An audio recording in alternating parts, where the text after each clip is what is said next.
ಎಲ್ಲಿಯಾದ್ರೂ ಅವರು ಹಾಡಿಗೆ ಕರೆದ್ರು ಅಂತಾದ್ರೆ ಹಾಡಿಗೆ ಕರೆದ್ರೆ ಅದೇ ಸಮಸ್ಯೆ. ಹಾಡಿಗೆ ಕರೆದ್ರೆ ಅದೇ ಸಮಸ್ಯೆ. ಅವರು ಬಂದವರು ಹಾಡಿ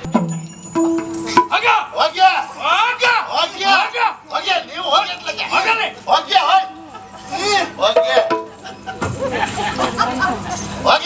ಭಾಷೆ ಬರದೆ ಹೋದವರು, ತಲೆ ಹಾಳಾದವರು, ಹೌದಾ, ಪಿತ್ತ ಸರಿ ಇಲ್ಲದೆ ಇದ್ದವರು, ಹೌದಾ, ಜೀವನದಲ್ಲಿ ಯಾವ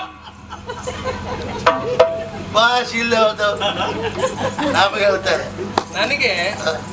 ನನಗೆ ಯಾವತ್ತು ದೂರದಿಂದ ಬರುವ ವೈರಿಗಳ ಮೇಲೆ ಯಾವತ್ತು ಒಂದು ಮರ ಅಲ್ಲ, ನಂಗೆ ಸುತ್ತಮುತ್ತ ಇದ್ದವ್ರ ಮೇಲೆ ಒಂದು ಮರ. ಯಾಕೆ ಅದು ನೋಡಯ್ಯ,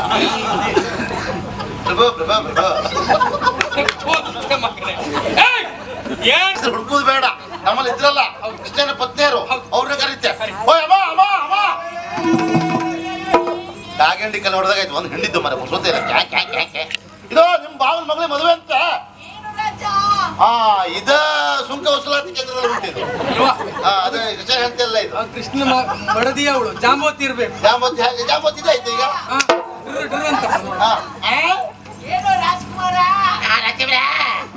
ನಿಮ್ ಬಾವನ ಮಗಳಿಗೆ ಮದುವೆ ಬರ್ಬೇಕಂತ ಹೇಳಿದ್ದೇವೆ ಅಂತ. ಹಾಗೆ ಇದ್ರೆ ನೀವು ಅಲ್ಲ ಮತ್ತೆ ಎಂತ ಹೇಳು, ಸೀರೆ ಇಲ್ಲ ಹೊಸ ಸೀರೆಯ ಇದ್ದು ಉಟ್ಕೊಂಡು ಸಾಕಲ್ಲ ಅಷ್ಟು ಮಾಡಿ ಎದ್ದೋದ್ರು. ಅವ್ರು ಬರೀ ಬಲ ಬಾರಿಸಿದ್ದವ್ರು ಆವಾಗಿಂದ. ಅದಕ್ಕೆ ಹೇಳಿದ್ದವ್ರು ಬರೀ ಬಲ ಬಾರಿಸ್ಕೊಂಡು ಎದ್ದೋದ್ರಿ. ಈಗ ಪೋಕ್ ಆಗ್ಬಿಟ್ಟು ಬರೀ ಬಲ ಬಾರಿಸಿದ್ರ ಎರಡು ಸೇರಿಸಿ ಬರ್ಬೇಕು ಅಂತ ಆಗ್ತದ. ತೌಡು ತಿಂತಾಂ ಹಾಗಲ್ಲ ಮಾರಾಯ, ಮತ್ತೆ ಹೇಗೆ ಬಾಲ ಉಂಟಲ್ಲಿ. ಫಲ ಉಂಟಾ? ಫಲ ಫಲ ಫಲ ಬಲು ಸಂತೋಷವಾಯಿತು. ಏನ ಹೇಳಲಿ ಎನ್ನಣ್ಣ? ಏನಾದ್ರೂ ಹೇಳು ಇವ್ರ ತಮ್ಮ. ಒಂದು ಸಾಹಿತ್ಯದ ಜ್ಞಾನ. ಹೌದು ಅಲ್ವಾ? ನಿಮ್ಮ ಹೊಗಳ್ತಾ ಇದ್ದಾರೆ ಅವರು. ಏನು ಶಬ್ದವ, ಏನ್ ಸಾಹಿತ್ಯ. ಬಳಿರೆ ಪಾಪುರೆ ಕೂತುರೆ ಮಜಬಲರೆ ಶಹಬ್ಬಾಸ್. ಆದ್ರೂ ವಿಚಾರ ಮಾಡ್ಬೇಕು. ನಿಮ್ಮನ್ನ ಹೊಗಳ್ತಾ ಇದ್ದಾರೆ ಎಂಬಲ್ಲಿಗೆ ಅದು ಸರಿಯಾಗಿ ಕೇಳುದು ನಾನು. ಈ ಪ್ರಪಂಚದಲ್ಲಿ ಯಾರನ್ನು ಯಾರು ಹೊಗಳುದಂತಿಲ್ವಾ? ತಂದೆಯಾದವ ಮಗನ ಹೊಗಳಬೇಕು, ಗುರುವಾದವ ಶಿಷ್ಯನ ಹೊಗಳಬೇಕು, ಅಣ್ಣನಾದವ ತಮ್ಮನ ಹೊಗಳಬೇಕು. ತಮ್ಮನೇ ಅಣ್ಣನ ಹೊಗಳ್ತಾ ಇದ್ದಾರೆ ಅಂತ ಆದ್ರೆ ಇದು ಒಳಪೆಟ್ಟ ಲೆಕ್ಕ. ಹೇ ಕೃಷ್ಣ, ಅಲ್ಲ ನೀನ್ ಹಾಗೆ ಮಾಡುವಲ್ಲ, ಈ ಶಬ್ದದಲ್ಲಿ ಹಾಗಾಗಬಾರ್ದು ಅಂತ ಸರಿಯಾಗಿ ಹೇಳು. ಯಾಕೆ ಹಾಗೆ ಹೇಳಿದೆ ಅಂತ ಏನ್ ಹೇಳಿ? ಕಾರಣ ಮತ್ತೇನ? ಕುಲಾಲ ಭವನವ ಕುಲಜರು ಪೊಕ್ಕರೆ ಬಳಸುವುದೇ ನಿದುತ್ತಾರ್ಕಣ್ಯ. ಕುಲಹೀನ ಭವನವ ಕುಲಜರು ಪೊಕ್ಕರೆ ಬಳಸುವುದೇನಿದು ತಾರ್ಕಣ್ಯ. ಅಂದ್ರೆ ಕುಲವಂತನ ಮನೆಯವರು. ಏನು ಸಾಹಿತ್ಯವ, ಏನ್ ಸಾಹಿತ್ಯ? ಏನು ಸಾಹಿತ್ಯ? ಇದೇ ರೀತಿ ಹೇಳ್ತಿದ್ರೆ ಅನ್ನ ನೀರಿಲ್ದೆ ಸಾಹಿತ್ಯ ಹಾಗಲ್ಲ. ಆದ್ರೆ ಅರ್ಥ ಮತ್ತೇನಲ್ಲ, ಕುಲಹೀನನಾದವನ ಮನೆಯನ್ನ ಕುಲವಂತನೋರ್ವ ಪ್ರವೇಶಿಸಿ ಸಂಬಂಧವನ್ನ ಬೆಸೆಯುವುದಕ್ಕೆ ಮುಂದಾದಂತಾದ್ರೆ ಅಂತವನಿಗೆ ಏನಂತ ಹೇಳ್ತೇವೆ? ಅವನಿಗೆ ಹುಟ್ಟು ಕುಲ ಇಲ್ಲ ಅಂತ ಹೇಳು. ಮತ್ತೆ ಹೇಳಿದ್ದೀಗ ಅಂದ್ರೆ ಯಾರು ಹೇಳುದು ನೀವು? ಕುಲವಂತರು ಯಾರು, ಕುಲಹೀನರು ಯಾರು ಬೇಕಲ್ಲ? ಕುಲವಂತರು ನಮ್ಮಲ್ಲಿ ಮತ್ತೆ ಯಾರ ಕುಲವಂತ? ನಮ್ಮ ಅಣ್ಣನೇ ಅಲ್ಲ. ಒಳ್ಳೆ ಕುಳಂತ್ರ ಅವ್ರು. ಹೌದಾ? ಧರ್ಮ ಕುಣತೆ ನಾನು ಕುಲವಂತ ಹಂಗಣ್ಣ. ಇನ್ನು ಕುಲಹೀನ ಆದವರು ಯಾರು? ಮತ್ತೆ ಯಾರು ಅಲ್ಲ, ಕುಲಹೀನ ಗೌರವ. ಅವ್ರ ಮನೆಗೆ ಸಂಬಂಧ ಬೆಳೆಸಿ ನೋಡ್ತಾರೆ ಅಂತ ಆದ್ರೆ ಇವ್ರು ಏನಾಗ್ತಾರೆ? ನಿಮಗೆ ಹುಟ್ಟು ಕುಲ ಇಲ್ಲ ಅಂತ ಹೇಳುದು. ಹಂಗುದಿಲ್ಲ, ಅದಕ್ಕೆ ಒಗ್ಗರಣೆ ಹಾಕುದಲ್ಲ. ಒಗ್ಗರಣೆ ಎಲ್ಲ ಹೇಳುತ್ತೆ. ಏ ಕೃಷ್ಣ, ಕುಲವಂತನಾದಂತ ನಾನು ಕುಲಹೀನನ ಮನೆಯನ್ನ ಸಂಬಂಧವನ್ನ ಬಳಸ್ತೇನೆ ಅಂತಾದ್ರೆ ಹಾಗ ಆಗಬಾರದು ಅಂತಾದ್ರೆ ಮತ್ತಿನ್ ಹೇಗಾಗ್ಬೇಕು ಅಂತ ಹೇಗಾಗ್ಬೇಕು ಅಂತ ಹೇಳಿಕೊಂಡು ಗೊತ್ತಿರುವುದಿಲ್ಲ. ಆ ಕಾರಣಕ್ಕಾಗಿ ಅದಕ್ಕೆ ಹೇಳುವುದು. ಅದಕ್ಕಾಗಿ ಆಕ್ಷೇಪ ಮಾಡುವವರು ಬಹಳಷ್ಟು ಇರ್ಬೋದು. ಸರಿ ಮಾಡುದು ಹೇಗೆ ಅಂತ ಹೇಳ್ಕೊಡ್ಲಿಕ್ಕೆ ಅವ್ರಿಗೆ ಬರುವುದಿಲ್ಲ. ಹಾಗೆ ಇವಾಗ ಆಕ್ಷೇಪ ಮಾಡಬಾರ್ದು, ಸರಿಯಾಗಿ ಆಕ್ಷೇಪ ಮಾಡಿದ್ರ ಮಾತನ್ನು ಕೇಳಬೇಕು ಅಲ್ವಾ? ಆ ಕಾರಣಕ್ಕಾಗಿ ಏನ್ ಮಾಡ್ಬೇಕು ಏನ್ ಮಾಡಬಾರದು ಮತ್ತೆ ಈಗ ಹೇಳುವಾಗ ಮೊದಲು ಏನೇನು ಹೇಳಿದ್ದು ಅದು ಇನ್ನೊಂದು ಒಂದು ಲವಲೇಶ್ವರಿ ಇರ್ಬಾರ್ದು.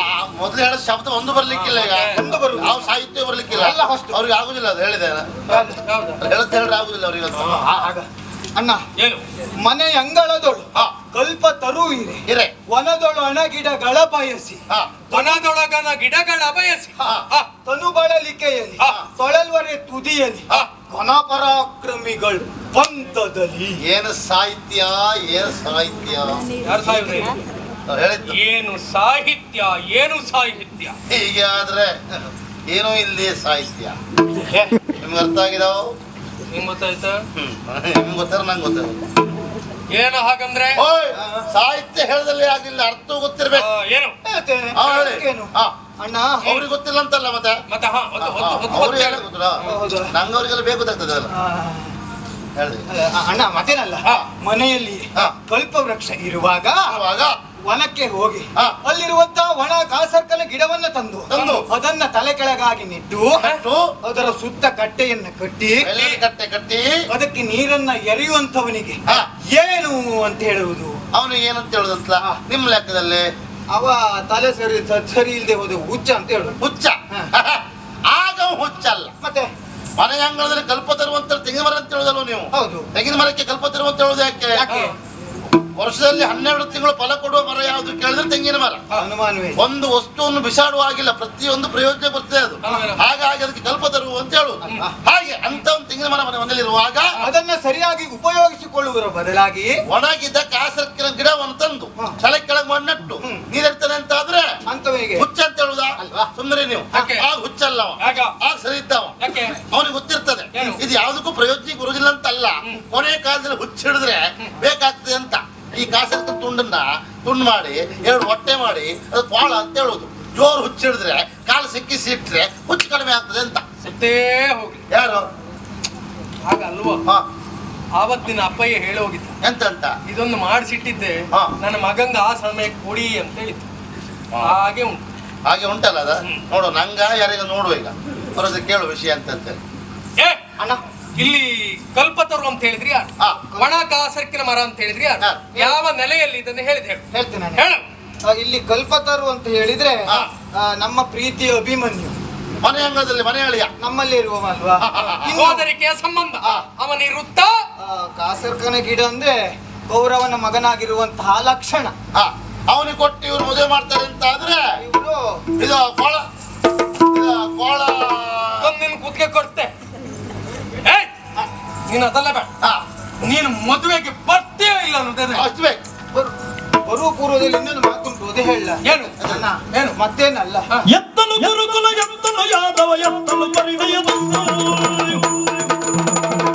ಎತ್ತಲು ಗುರುಕುಲ ಎತ್ತಲು ಯಾದವ ಎತ್ತಲು ಪರಿಣಯದ ಎತ್ತಲು ಪರಿಣಯದ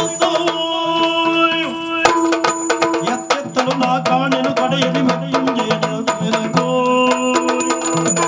ಕಾಣೆನು ಕಡೆಯಲ್ಲಿ ಮರೆಯುಂಜೇನೆ ಅಲ್ಲವಿದಗೋ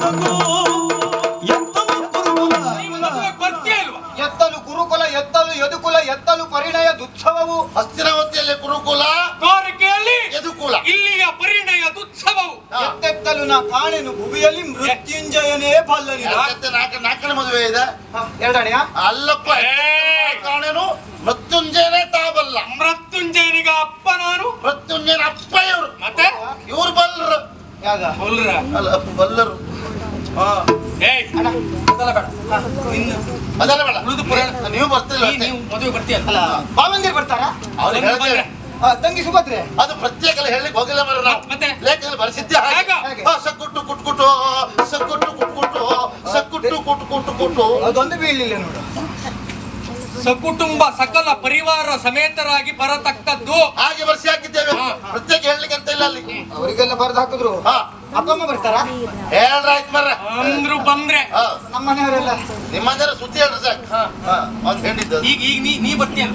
ಅವರೆಲ್ಲ ಬರ್ತಾರೆ ಅಂತ ಆದ್ರೆ ನಾ ಬರುವ ಮನಸ್ಸು ಮಾಡಬಹುದು. ಅಲ್ದಿದ್ರೆ ಇದ್ರೆ ಈ ಮದುವೆ ಹೋಗಿ ಹೋಗಿ ಹೋಗಿ ಹೋಗಿ ಹೋಗಿ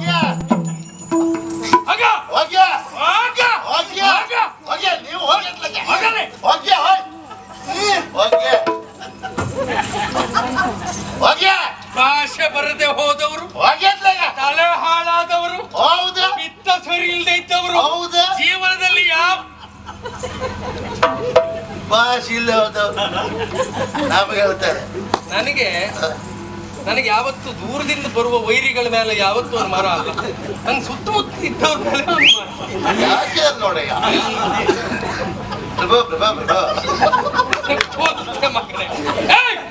ಏನು ಇವನಿಲ್ಲದಿದ್ರೆ ಮದುವೆ ನಡೆಯುವುದಿಲ್ಲ. ಏನು ಬದ್ನಿಕಾಯಿ ಪರಪ್ರಮೋಹ ಅಲ್ವಾ? ಕೈ ಇಲ್ಲದೆ ಹೋದ್ರೆ ಅವು ನಿಲ್ತದ? ಇವರು ಯಾರು ಅಗತ್ಯವಿಲ್ಲ. ನೀವೊಬ್ರು ಹೆಚ್ಚೆ ಆ ಶಬ್ದ ಬಿಡು ಅಂತ ಹೇಳಿದ್ದೆ ಮೊದ್ಲೇ. ಸಾಕು ಅಂತ. ಏ ಹಾ. ಆದ್ರೂ ಹಾ. ಹೆಂಗಸರೆಲ್ಲ ಬಂದ್ರ ಅಲ್ಲಿ? ಅದು ಒಂದು ಅಪ್ಪಮ್ಮನ ಹೇಳಿದ್ರೆ ಕೇಳಿದ್ದೆ ಹೌದಾ? ಅದೊಂದು ಹೇಳ್ಬೇಕು. ಯಾಕೆ ನಾವು ಲೇಖನದಲ್ಲಿ ಬರೆಸಿದ್ದೆ ಹಾಗೆ ಅಲ್ವಾ? ಗುರು ಹಿರಿಯರಿದ್ದು ನಿಶ್ಚಯಿಸಿರುತ್ತೇವೆ, ಅದಕ್ಕೆ ಬೆಲೆ ಬರ್ಬೇಕಾ? ಕರ್ಕೊಂಡು ಹೋಗ್ಬೇಕು. ಒಂದ್ ಮಾತು ಹೇಳ್ತೆ. ಓ ಯಜಮಾನ್ರ, ಓ ಮಗು ನಿಮ್ಮ ಮಗ ಬಲರಾಮ್ ದೇವ್ರ ಮಗಳಿಗೆ, ಬೋಲ್ರಾಮ್ ಅಲ್ಲ ಗೊತ್ತಾಗೋದು ಉಂಟವರಿಗೆ, ಅವ್ರ ಮಗಳಿಗೆ ಮದುವೆ, ನೀವು ಬರ್ಬೇಕಂತೆ. ಹೇಳ್ತೇವೆ ಹೇಳ್ತೇವೆ.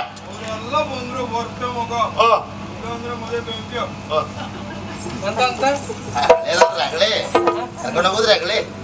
ನೀವು 2-3 ಸಮಸ್ಯೆ ಇಲ್ಲ. ನೀನು ಅಸಂಬದ್ಧ ಮಾತಾಡ್ಬೇಡ. ರಗಳೆ ಅಂತ ಬೇಡ.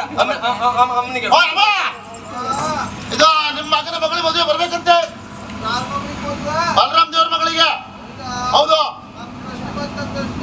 ಹೇಳ್ತೇವೆ. ಅವರ ಅಂತ ಗೊತ್ತಿಲ್ಲ.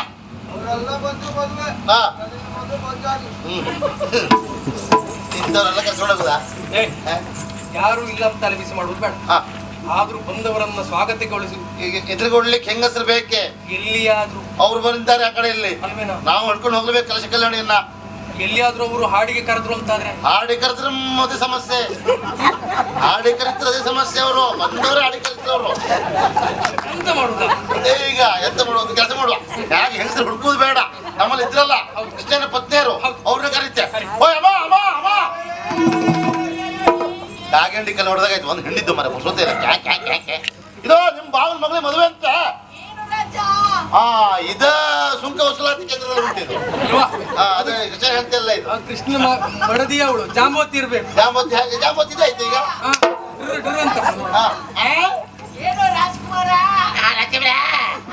ನಿಮ್ ಬಾವನ ಮಗಳ ಮದುವೆ ಬರ್ಬೇಕಂತ ಹೇಳಿದ್ದೇವೆ.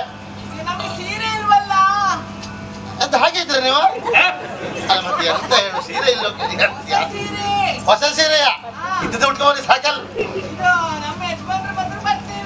ಬರ್ತಿದ್ರೆ ಎಲ್ಲ ಹೋಗ್ತೀಯಾ ಎಂತ ಕೇಳಿದ್ರ? ಹೇಳಿ ಹಿಡಿಸುಡಿ ಕೂಡ ಹೇಳಿದ್ರಪ್ಪ. ಹಿಡಿಸುಡಿ ಕೆಲಸ ಮಾಡ್ತಾ ಇದ್ದಾರೆ. ಕೆಲಸ ಮಾಡ್ತಿದ್ರೆ ಅಲ್ಲ. ಬೇಡ ಬಿಡು. ಒಬ್ರು ಯಾರು ಬ್ಯಾಡ ಅಂದ್ರೆ ಆಗುದಿಲ್ಲ ಮಾರ್ರ. ಹೆಂಗಸರು ಬೇಕೆ. ಒಂದ್ ಕೆಲಸ ಮಾಡು. ನಿಮ್ಮ ಹೆಂಡತಿ ಬಂದ್ರೆ ದಾರಿ ಇರ್ಲಿಕ್ಕಾಯ್ತು, ಎದುರ್ಕೊಳ್ಳಿಕ್ಕೆ ಆಗುದಿಲ್ಲ. ಒಂದ್ ಕೆಲಸ ಮಾಡು. ನಿನ್ನ ಹೆಂಡತಿ ಬರ್ಲಿಕ್ಕೆ ಬರುದಿಲ್ಲ. ಯಾಕೆ? ಅವಳಿಲ್ಲ, ಎಲ್ಲ ಹೋಗ್ಲಾ? ಅವ್ರ ಮನೆ ಹೋಗಿದ್ದ. ಇವತ್ತು ಕರ್ಕೊಂಡು ಬರ್ಲಿಲ್ಲ. ಇವತ್ತು ಕರ್ಕ ಬರಲ್ಲ. ಅವಳು ತೋರ್ ಮನೆ ಹೋಗಿದ್ದಾಳೆ. ಯಾಕೆ? ಹಡ್ದಿದ್ದಾಳೆ. ಆದ್ರೂ ನಿನ್ನ ನಿಷ್ಠೆಗೆ ನಾನು ಮೆಚ್ಚಿದೆ. ಅದಕ್ಕೆ ಆ ಕಡೆಯಲ್ಲಿ ಅವಳು ಹೆಂಡತಿ ಹಡೆದಿರುವ ಸಂದರ್ಭ ಅದೇ ಪ್ರಾಮುಖ್ಯವಾಗಿ ತಿಳಿದುಕೊಂಡು ಹೋಗುವವರು ಎಷ್ಟು ಮಂದಿ ಇದ್ದಾರೆ. ಆದ್ರೆ ನೀನ್ ಹಾಗಲ್ಲ ನೋಡು. ನನ್ನ ಛಾಯಾನುವರ್ತಿಯಾಗಿ ನನಗೆ ಅನುಕೂಲಕರನಾಗಿ ಇರಬೇಕೆನ್ನುವಂತ ಮನಸ್ಥಿತಿಗೆ ಬಂದಿಯಲ್ಲ. ಶಹಬ್ಬಾಸ್. ನಾನು ಹೆಂಡತಿ ಹಾಡಿದ್ಲು. ಮತ್ತೆ ಹೆಂಡತಿ ಇಲ್ಲ, ತೋರ್ ಮನೆ ಹೋಗಿದ್ದಾಳೆ, ಹಡ್ದಿದ್ದಾಳೆ.